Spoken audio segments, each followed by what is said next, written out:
জান্নাতের যাওয়া এত সহজ না।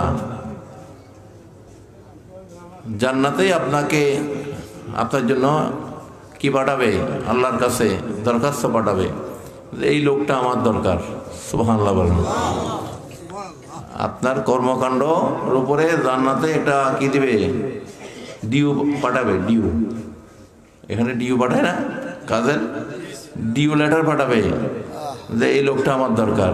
আর জাহান্নামেও ডিউ লেটার পাঠাবে আল্লাহর কাছে যে এই দুশ্মনের রসুলগুলা, মুনাফেক কাফের গুলা, যেগুলা দুনিয়ার জমিনে আপনার হুকুম অমান্য করেছে, আপনার নবীকে নিয়ে হাসি তামসা করেছে, নাউজুবিল্লাহ বলেন। এই শয়তানগুলা, ইবলিসের দলগুলার আমার দরকার আছে, তাদের লেগে আমি ব্যবস্থা করে রাখছি। জান্নাতেরও চাওয়া আছে, জাহান্নামেরও চাওয়া আছে। তো আমরা কি চাই? আমরা চাই আল্লাহ আমাদেরকে গোলাম হিসেবে কবুল করবো। আমিন বলুন।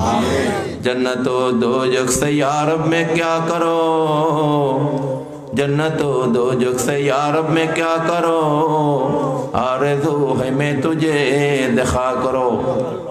मालिक আমরা কোনো কিছুর লোভে লোভায়িত হই, জান্নাতের লোভে লোভায়িত হয়ে আমরা আপনার ইবাদত করি না মালিক। গোলাম আমরা কোনো কিছুর ভয়ে কম্পিতও নই। আমরা আপনাকে চাই, আপনার দিদার, আপনার হাবিবের শাফায়াত দিদার আমাদের নসিব করেন। আমিন বলেন।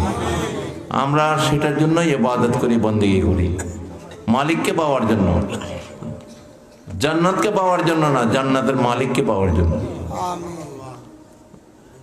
জান্নাত যার দিকে, যার হুকুমে চলে, আমাদের তারই দরকার, ঠিক কিনা?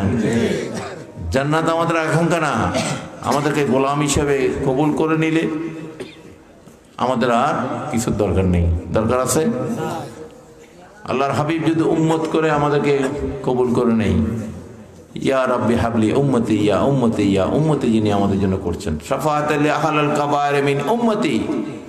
আল্লাহ রাসূল বলছে আমি আমার উম্মতদেরকে জাহান্নামের আগুন থেকে আমি টেনে টেনে নিয়ে আসবো। সুবহানাল্লাহ। আমার একজন উম্মতের অন্তরে যদি সরিষার দানা পরিমাণ, যদি সরিষার দানা দেখছেন আপনারা, এতটুকু পরিমাণে যদি ঈমান যদি অন্তরে থাকে, বিশ্বাস যদি থাকে আমার প্রতি, আমার আল্লাহর প্রতি, সে কখনো জাহান্নামে যাবে না। সুবহানাল্লাহ।